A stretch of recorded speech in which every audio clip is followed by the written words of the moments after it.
Hello and welcome to another SouthernAirs video with me, Matthew BanjoMan Walker. And me, Tyler, JettForceOne McDowell. Today we visit one of our favourite locations. Let us tell you about where we are, shall we? Okie dokie, so here we are today at the Bournemouth Aviation Museum. I know it doesn't look like much at the moment, but trust me, there's a lot more to come. In fact, there is actually quite a bit of history with the SouthernAirs at this museum. Would you care to say? So Matt used to volunteer here when he was a young whippersnapper, minus the beard. Yes. And yeah, I've been coming here for years and years as like a general visitor. We used to visit the old site, which used to be round over in that direction from where we're filming. Yep. And the last 12, 15 years it's been in its current location now. It has a nice selection of aircraft, past and present, including the only preserved Boeing 737 in Europe. And we'll get to that in a bit later on. But first of all, personally, my favourite exhibit, my favourite aircraft of all time, if anyone knows me, knows that I love the Vulcan Bomber. She is just such a beauty. Absolutely love it. But we'll get back to that again later on. We're going to do a bit more of a tour of the museum first, and we'll get back to you a bit later. Yes, as mentioned, this museum used to be in the airport grounds itself, but after a shake-up with airport management in 2008, they closed down the Bournemouth Aviation Museum to turn the site into a car park, which, ironically, to this day was never built. As normal, you enter and exit through the gift shop. We started off today's visit by running straight to the BAC 111. I remember being a volunteer here and it being on its side going in there. That was very disorientating. So we just sat in the cockpit section of a BAC 111, which was actually built in Bournemouth Airport, wasn't it? Mm-hmm. During the 1960s and 70s. Yeah, which was just over that way. That is Bournemouth Airport, and this is where the museum is, basically right opposite the airport. So times like at the moment where we're recording at the Bournemouth Air Festival, you can see them all take off and land here. It's amazing. This is the third BAC 111 to enter the collection of this museum. They had a retired AB Airlines 111 until 2004. Then they had a European Aviation 111 for 3.5 years. Firefly just come back. Oh, nice. And when the when the museum shut and had to relocate, they eventually got their hands on the cockpit section of this BAC 111, which is an ex-Empire test pilot school facility, and here it is. Yeah.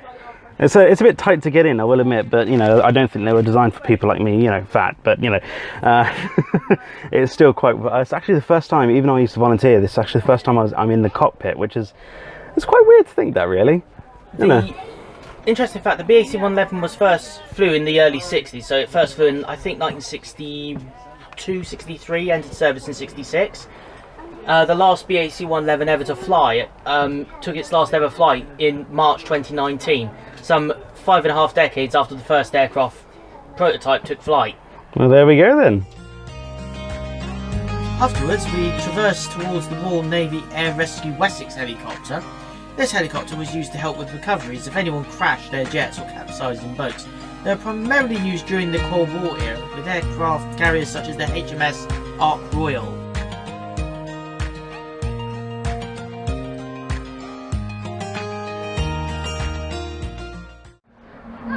Okay, so we're just inside the Wessex helicopter at the moment. We'll go a bit into the cockpit at the moment, but first of all, to introduce you to a couple of special guests at the moment, we have Alex and Ashwin, and Tyler is there. Both from East Berkshire.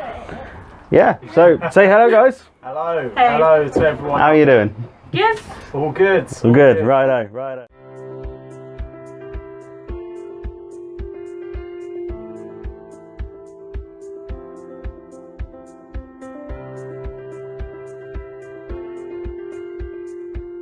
After the Wessex, we wandered over to the BAE 125, otherwise known as a Hawker Siddeley. Tyler, care to explain what this aircraft was? Okay, so welcome aboard this Hawker Siddeley 125, very special aircraft, as this was the Queen's personal runabout for a number of years, amongst other members of the royal family. And Maggie Thatcher. And the Prime Minister Maggie Thatcher, the Iron Lady. In fact, rumour has it that the Queen even lost a diamond somewhere in the back of the cabin. How true that is, Not that I ever know. found it. Indeed. So this is obviously a Hawker Siddeley aircraft. Hawker Siddeley was the pre-runner who made the Hawker Hurricane, and again the Hawker Trident, Hawker Siddeley Trident. In fact, the Trident cockpit looks very similar to the Hawker Siddeley cockpit. Obviously, this one's been Obviously they're working to restore this as well as amongst other things, but the general dynamics is the same. This thing flew for almost 4 decades as the Queen's transport. Avro RJs now do the job for her, as well as BanjoMan, the new A330. You got anything to say about this, Matt? I mean, I think I've... No, I mean, apart from there's a toilet back there that I've also sat on where the Queen possibly took a poop. I'm just sort of thinking. The more you know. While we were there on this particular day, the Bournemouth Air Festival was in full swing. 4 days of fantastic air displays. Of course, the right act to steal the show and get everyone's attention were the RAF Red Arrows.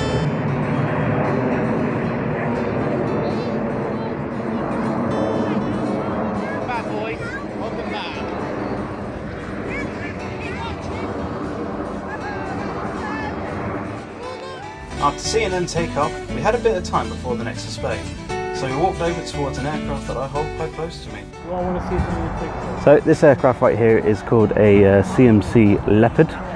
It is the second of 2 ever built. I've actually worked on this aircraft before with one of my colleagues when I used to volunteer here, Robbie.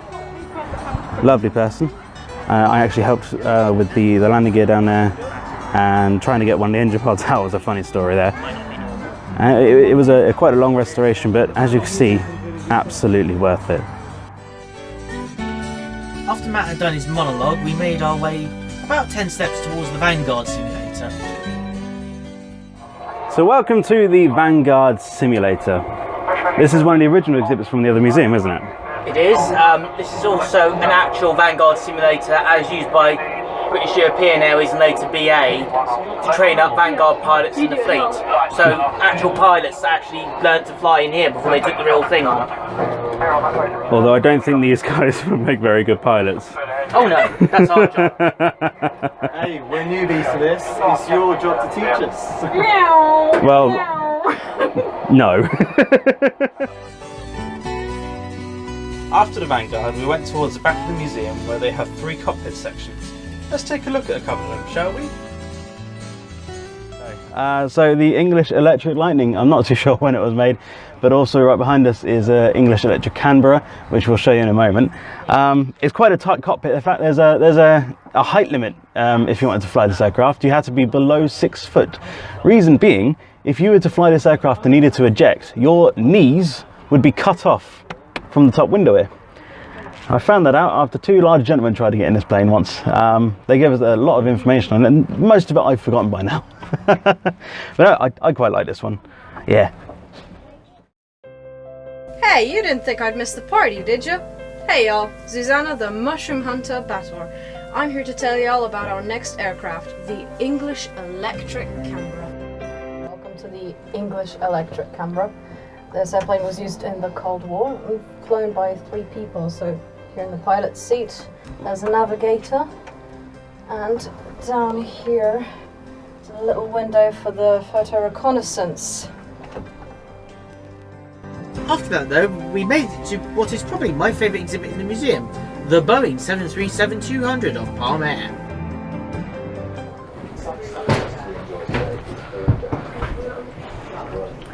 Well, here we are aboard the Palm Air 737-200 series. This is the only 737 preserved in the United Kingdom. This also serves as a memorial to Peter Bath, the founder of Bath Travel and the owner of Palm Air. I'm a stand. It's cool. Impressive exhibit. The 737 is one of the most popular passenger jets on the planet. Over 10,000 aircraft sold around the world. The only aircraft to rival this success is the Airbus A320. You recognise that? Yeah, that's the Vulcan Concorde from one of our vlogs. Well, model of it. Palm Air did charter Concordes on and off over the years. In fact, here is the schedule of all the Concorde flights Palm Air chartered over the years in Bournemouth prior to the Paris air disaster. Now, there's actually a video on Tyler's channel, Tyler's individual channel, of this aircraft. Link will be in the description. If I remember. And at one point, of course, there's obviously like a 15-year-old me, completely beardless, prepubescent, and then he also broke one of the tables, which I did not let go of for months, maybe a couple of years after that happened. So it was quite funny. No. But yeah, it was a really interesting exhibit. I quite liked it. I remember this being quite bare when I first volunteered here. As mentioned, this is the only Boeing 737 to be preserved in the United Kingdom. Just be careful of the tables in there, they are a bit lively. Finally, we made our way to the most beloved aircraft, the one that gave me the aviation bug. I think if I hadn't seen this aircraft when I was 12, the SouthernAirs wouldn't be here today. Yes, I'm talking about the Vulcan Bomber. Oh.